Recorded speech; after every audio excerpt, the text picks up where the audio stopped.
श्रावण मास महात्म्य कथा दूसरा अध्याय। श्रावण मास में विहित कार्यों का विवरण। ईश्वर बोले, हे महाभागे, आपने उचित बात कही है। हे ब्रह्मपुत्र, आप विनम्र, गुणी, श्रद्धालु तथा भक्ति संपन्न श्रोता हैं। हे अनग, आपने श्रावण मास के विषय में विनम्रता पूर्वक जो कुछ पूछा है उसे तथा जो नहीं भी पूछा है उसे भी, यह सब अत्यंत हर्ष तथा प्रेम के साथ में मैं आपको बताऊंगा। द्वेष न करने वाला सबका प्रिय होता है और आप उसी प्रकार के विनम्र हैं, क्योंकि मैंने आपके अभिमानी पिता ब्रह्मा का 5वां मस्तक काट दिया था, तो भी आप उस द्वेष भाव का त्याग कर मेरी शरण को प्राप्त हुए हैं। अतः हे तात, मैं आपको सब कुछ बताऊंगा, आप एकाग्र चित्त होकर सुनिए। हे योगिन, मनुष्य को चाहिए कि श्रावण मास में नियम पूर्वक नक्त व्रत करें और पूरे महीने भर प्रतिदिन रुद्राभिषेक करें। अपने प्रत्येक प्रिय वस्तु का इस माह में त्याग कर देना चाहिए। पुष्प, फल, दांतों, तुलसी की मंजरी, तुलसी दल और बिलपत्र में शिव जी की लक्ष्य पूजा करनी चाहिए। 1 करोड़ शिवलिंग बनाना चाहिए। ब्राह्मणों को भोजन कराना चाहिए। महीने भर धारण पारण व्रत अथवा उपवास करना चाहिए। इस मास में मेरे लिए अत्यंत प्रीतिकर पंचामृत अभिषेक करना चाहिए। इस मास में जो जो शुभ कर्म किए जाते हैं वह अनंत फल देने वाला होता है। हे मुने, इस माह में भूमि पर सोएं, ब्रह्मचारी रहें, सत्य वचन बोले। इस मास को बिना व्रत के कभी व्यतीत नहीं करना चाहिए।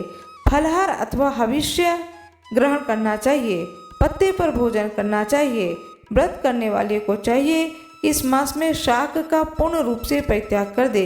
हे मुनिश्रेष्ठ, इस मास में भक्ति युक्त होकर मनुष्य को किसी न किसी व्रत को अवश्य करना चाहिए। सदाचार पारायण, भूमि पर शयन करने वाला, प्रातः स्नान करने वाला, जितेंद्रिय होकर मनुष्य को एकाग्र किए गए मन से प्रतिदिन मेरी पूजा करनी चाहिए। इस मास में किया गया पुनश्चरण निश्चित रूप से मंत्रों की सिद्धि करने वाला होता है। इस मास में शिव के 6 अक्षर मंत्र का जाप अथवा गायत्री मंत्र का जप करना चाहिए और शिव जी की प्रदीक्षा, नमस्कार तथा वेद पारायण करना चाहिए। पुरुष सूक्त का पाठ अधिक फल देने वाला होता है। इस मास में किया गया ग्रह यज्ञ, कोटि होम, लक्ष्य होम तथा अयुत होम शीघ्र ही फलीभूत होता है, अभिष्ट फल प्रदान करता है। जो मनुष्य इस मास में एक दिन भी व्रतहीन व्यतीत करता है वहाँ महाप्रलय पर्यंत घोर नरक में वास करता है। हे सत्तम, इस मास के जो व्रत धर्म हैं उन्हें मुझसे सुनिए। रविवार को सूर्य व्रत तथा सोमवार को मेरी पूजा व नक्त भोजन करना चाहिए। श्रावण मास के पहले सोमवार से आरंभ करके 3.5 महीने का रोटक नामक व्रत किया जाता है। यह व्रत सभी वांछित फल प्रदान करता है। मंगलवार को मंगला गौरी का व्रत, बुधवार को व बृहस्पतिवार को इन दोनों वारों का व्रत, शुक्रवार को जीवित का व्रत और शनिवार को हनुमान तथा नरसिंह का व्रत करना बताया गया है। मुने, यह सब तिथियों में किए जाने वाले व्रतों का श्रवण करें। सावन के शुक्ल पक्ष की द्वितीय तिथि को अक्टूबर नाम का व्रत होता है। श्रावण के शुक्ल पक्ष में तृतीय तिथि को गौरी व्रत होता है। इसी प्रकार शुक्ल की चतुर्थी तिथि को दुर्वा गणपति नामक व्रत किया जाता है और उसी चतुर्थी का दूसरा नाम विनायकी चतुर्थी भी है। शुक्ल पक्ष में पंचमी तिथि नागों के पूजन के लिए प्रसिद्ध है। हे मुनिश्रेष्ठ, इस पंचमी को रौरव कल्प आदि नाम से जानिए। षष्ठी तिथि को शुपोदन व्रत और 7वीं तिथि को शीतला व्रत होता है। अष्टमी अथवा चतुर्दशी तिथि को देवी का पवित्रारोपण व्रत होता है। इस माह के शुक्ल पक्ष तथा कृष्ण पक्ष दोनों की 9वीं तिथियों को नक्त व्रत करना बताया गया है। शुक्ल पक्ष की 10वीं तिथि को आशा नामक व्रत होता है। इस मास के दोनों पक्षों में दोनों एकादशी तिथियों को इस व्रत की कुछ और विशेषता मानी गई है। श्रावण मास के शुक्ल पक्ष की 12वीं तिथि को श्री विष्णु का पवित्रारोपण व्रत बताया गया है। इस 12वीं तिथि में मंगलवार श्रीधर की पूजा करके मनुष्य परम गति को प्राप्त करता है।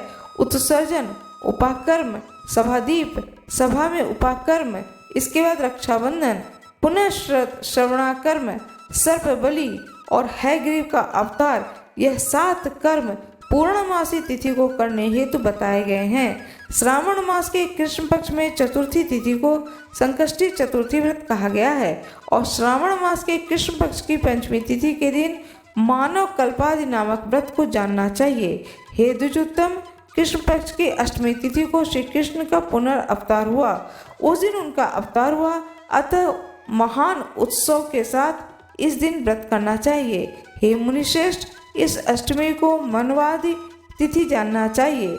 श्रावण मास की अमावस्या तिथि को पिठोरा व्रत कहा जाता है। इस विधि में कुशों का ग्रहण और वृषभों का पूजन किया जाता है। इस मास में शुक्ल पक्ष की प्रतिभा तिथि से लेकर सब तिथियों के पृथक पृथक देवता हैं। प्रतिपदा तिथि के देवता अग्नि, द्वितीय तिथि के देवता ब्रह्मा, तृतीय तिथि की गौरी, चतुर्थी के देवता गणपति, पंचमी के देवता नाग, षष्ठी के देवता कार्तिकेय, सप्तमी के देवता सूर्य और अष्टमी के देवता शिव हैं।